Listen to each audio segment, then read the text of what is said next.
Assalamualaikum warahmatullahi wabarakatuh. Bagaimana kabarnya hari ini? Semoga kita semua dalam keadaan sehat walafiat. Hari ini kita akan belajar tentang makna sila ketiga Pancasila.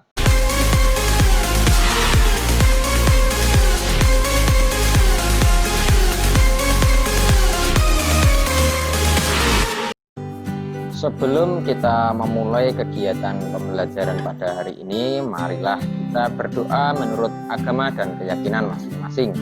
Doa disilahkan. Selesai. Tujuan pembelajaran yang akan kita capai yang pertama, setelah mengikuti pembelajaran ini, siswa bisa menjelaskan hubungan simbol dengan makna sila ketiga Pancasila dengan benar. Tentunya tujuan pembelajaran ini bisa kita capai jika memperhatikan dengan sungguh-sungguh. Selanjutnya, jangan lupa mengerjakan soal latihan yang ada di kolom deskripsi dari video ini. Bisa disiapkan buku kelas 4, tema 4, subtema 3 pembelajaran kedua, tepatnya di halaman 104. Simak baik-baik penjelasannya pada video berikut.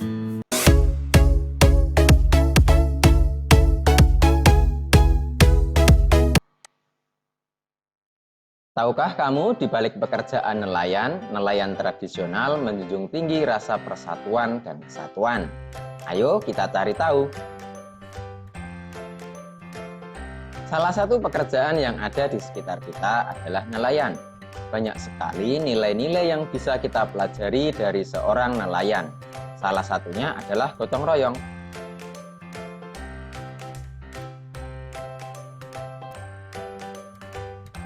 Sikap gotong royong di kampung nelayan. Pak Eko tinggal di kampung nelayan dekat pantai. Ia dan warga desa yang lain bekerja sebagai nelayan tradisional. Biasanya Pak Eko dan 6 warga lainnya berangkat pada malam hari. Mereka menggunakan perahu. Mereka bergotong royong untuk menarik jaring. Hasil ikan di hari itu dibagi sama rata kepada 7 orang, termasuk Pak Eko. Kadang-kadang ikan tersebut langsung dijual. Hasil penjualan ikan juga dibagi sama rata. Pada saat tidak pergi mencari ikan, mereka bersama-sama membetulkan jaring yang rusak. Nah, selanjutnya kita identifikasi ya soal yang ada di buku siswa. Yang pertama, apa contoh gotong royong yang dilakukan Pak Eko dan teman-temannya? Nah, kita perhatikan ini gambar ilustrasinya. Apa kira-kira yang dilakukan Pak Eko dan teman-temannya? Ya, menarik jaring bersama, membagi hasil tangkapan, dan memperbaiki jaring. Itulah contoh kerjasama yang dilakukan oleh Pak Eko dan teman-temannya. Soal nomor 2. Sikap baik apa saja yang bisa dicontoh dari Pak Eko dan teman-temannya? Ya, tentunya kerjasama, kemudian membagi hasil dengan adil, dan gotong royong. Soal nomor 3, sikap Pak Eko dan warga kampung nelayan mengaplikasikan sila Pancasila. Menurutmu sila keberapakah itu? Jelaskan. Sila keberapa kira-kira? Ya, sila ketiga yang berbunyi Persatuan Indonesia. Contohnya, sikap mereka bisa bersatu, bekerja sama ya, membuat persatuan itu semakin kuat. Nah, selanjutnya kita pelajari sila ketiga yang berbunyi Persatuan Indonesia. Lambangnya pohon beringin. Pohon beringin merupakan simbol sila ketiga yang berbunyi Persatuan Indonesia. Pohon beringin dengan akar yang menjulur ke bawah diartikan sebagai tempat berteduh. Jadi Pancasila sebagai dasar negara diibaratkan sebagai peneduh bangsa Indonesia untuk berlindung dan merasa aman. Pohon beringin juga memiliki akar tunggang yang kuat, melambangkan persatuan bangsa Indonesia. Sementara sulur-sulur pada pohon beringin melambangkan suku, keturunan, dan agama yang berbeda-beda di Indonesia. Meski berbeda-beda, mereka tetap bersatu sebagai bangsa Indonesia di bawah lambang Pancasila. Oke, selanjutnya, hubungan makna sila ketiga dengan simbolnya.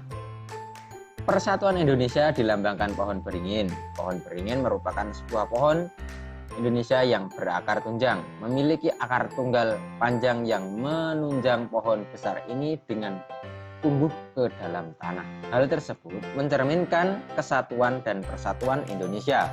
Pohon beringin juga mempunyai banyak akar yang menggelantung dari ranting-rantingnya. Ini mencerminkan Indonesia sebagai negara kesatuan. Nah, selanjutnya kita bahas soal berikutnya. Apakah sikap Pak Eko dan teman-temannya sudah menunjukkan sila ketiga Pancasila? Jelaskan alasanmu. Sudah, karena hidup bergotong royong dalam mencari ikan. Soal yang kedua, tulislah contoh lain dalam kehidupan sehari-hari yang sesuai dengan sila ketiga. Nah, salah satunya bergaul dengan teman tanpa membedakan suku, ras, dan adat istiadat. Kedua, cinta tanah air, tidak saling memaksa kehendak pada orang lain. Selanjutnya, menghargai perbedaan pendapat di antara kelompok, menjaga keamanan lingkungan, mementingkan kepentingan bersama dalam hidup bermasyarakat, dan yang terakhir ialah sikap toleransi dan mudah memaafkan. Selanjutnya kita bahas soal tentang layar yang akan diperbaiki Pak Eko. Pak Eko ingin pergi mencari ikan, namun ia terhambat karena harus memperbaiki layar perahunya. Ia membutuhkan 2 layar baru berbentuk segitiga siku-siku untuk perahunya. Sebelum membeli kain, ia perlu menghitung luas kain layar yang diperlukan. Ayo kita bantu Pak Eko. Nah, kita amati. Di sini ada 2 segitiga. Segitiga yang kecil dan segitiga yang lebih besar. Caranya kita cari luas masing-masing segitiga. Mesti ingat kan, luas segitiga itu apa rumusnya? Ya, setengah dikali alas dikalikan tinggi. Perhatikan pembahasannya sebagai berikut.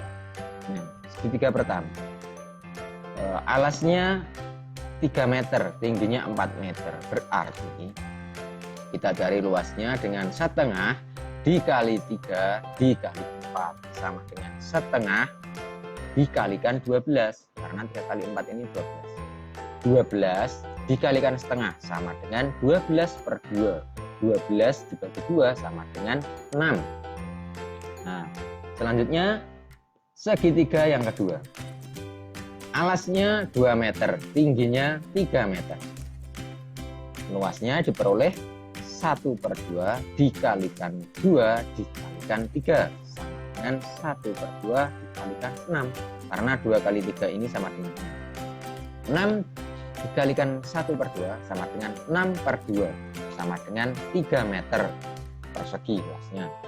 Selanjutnya kita jumlahkan luas 2 segitiga yang sudah kita peroleh. Nah, jadi kain yang dibeli Pak Eko sama dengan 6 meter persegi ditambah 3 meter persegi sama dengan 9 meter persegi. Nah, sekian kegiatan pembelajaran pada hari ini tentang makna sila ketiga Pancasila dan mencari luas segitiga. Bila ada yang ingin bertanya, bisa menuliskan di kolom komentar ya. Jangan lupa soal latihan bisa dikerjakan pada kolom deskripsi. Wassalamualaikum warahmatullahi wabarakatuh. Salam literasi.